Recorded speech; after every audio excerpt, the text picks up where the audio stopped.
Selamat siang, nama saya Adriel Jekan Bima Nendra Putra dari kelas 11 IPA 2. Sekarang saya akan menjelaskan hasil pekerjaan saya tentang biografi Sayuti Melik. Sayuti Melik atau Muhammad Ibnu Sayuti lahir pada 22 November 1908 di Sleman, Yogyakarta.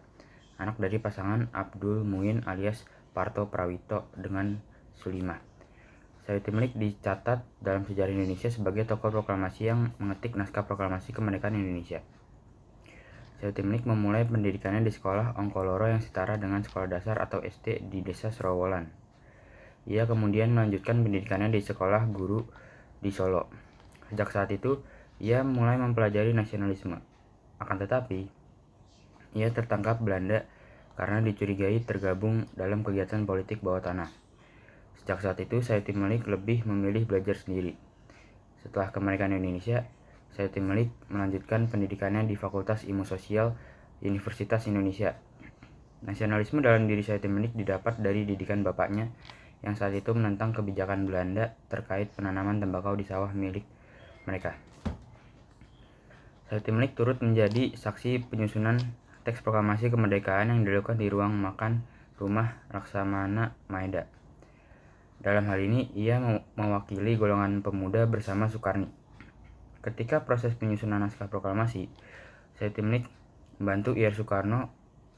Ada juga riwayat yang mengatakan bahwa Sayuti Melik turut mengusulkan agar naskah proklamasi ditandatangani oleh Ir Soekarno dan Muhammad Hatta. Setelah mengusulkan terkait penandatanganan tersebut, Soekarno segera mengumumkan bahwa teks proklamasi hanya perlu ditandatangani oleh Soekarno dan Hatta atas nama bangsa Indonesia. Kemudian Soekarno meminta Sayuti Melik untuk mengetik naskah proklamasi yang telah disusun sebelumnya. Bersama BM dia, Sayuti Melik mengetik naskah proklamasi di ruang bawah tanah rumah Laksamana Maeda. Saat pengetikan tersebut, ia melakukan perubahan 3 kata, yakni kata tempoh diganti menjadi tempo. Sementara itu, kata wakil-wakil bangsa Indonesia diubah menjadi atas nama bangsa Indonesia. Selain itu, ada juga pengubahan tulisan bulan dan hari dalam teks proklamasi hasil ketikan Sayuti Melik. Pada 1946, Sayuti Melik ditangkap oleh pemerintah Indonesia atas perintah Amir Syarifuddin. Penangkapan terjadi karena Sayuti Melik dianggap sebagai pihak yang berhubungan dengan Persatuan Perjuangan.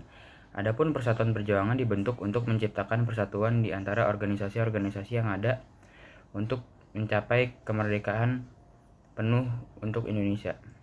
Selain itu, ia juga dianggap bersekongkol dan ikut terlibat dalam peristiwa 3 Juli 1946. Namun, akhirnya ia dinyatakan tidak bersalah oleh Mahkamah Tentara. Sayuti Melik juga pernah ditangkap oleh Belanda ketika agresi militer 2. Ia kemudian dipenjara di Ambarawa. Setelah KMB selesai dilakukan, ia dibebaskan pada 1949. Pada 23 Desember 1982, Sayuti Melik mendapat penghargaan Satya Penegak Pers dari PWI Pusat. Beliau meninggal dunia pada 27 Februari 1989 di Jakarta di usia 80 tahun. Menurut saya, peran Sayuti Melik sangat penting. Yang bisa dipelajari adalah beliau memiliki rasa nasionalisme yang tinggi dengan ikut serta dalam perumusan teks proklamasi. Berpendirian teguh dan bertanggung jawab. Ia rela tidak tidur demi menyelesaikan ketikan teks proklamasi. Berani mempertaruhkan nyawanya untuk mewujudkan kemerdekaan. Sekian dari saya. Maaf jika ada kata-kata yang salah. Terima kasih.